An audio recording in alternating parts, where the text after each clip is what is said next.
Carla Rueckert is the lady responsible for compiling the Law of One. In fact, it was Carla Rueckert who was the instrument for channeling the group soul named Ra. And it was a man named Don Elkins who did the transcripts on her behalf, and so both of them worked together to put the Law of One together.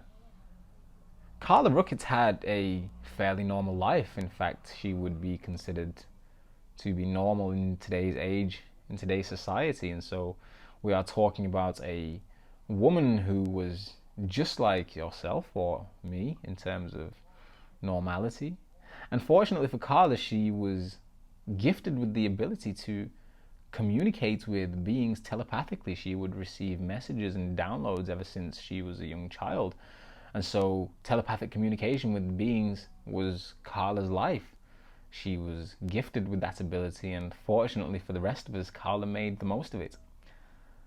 Carla is an interesting character because when we analyze the Law of One as a channeled body of work, we tend to have skeptics who turn around and say, well, it's a channeled body of work and I don't trust it because there isn't the science to back it up. And that isn't the case when we are talking about the Law of One.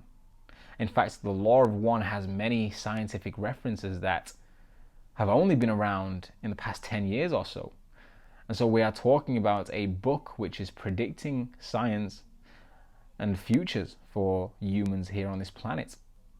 What's also interesting about the Law of One is that there are many references for events here on Earth, events which have occurred within the military-industrial complex.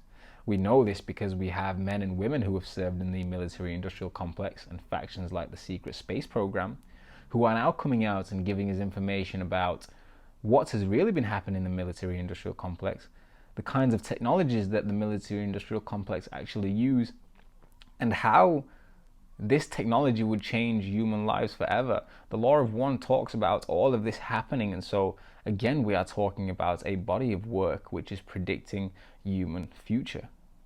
Unless Carla was able to time travel, she wouldn't have known any of this. And so perhaps we should begin to study the Law of One in more depth and really refer to it as an ascension Bible, so to speak.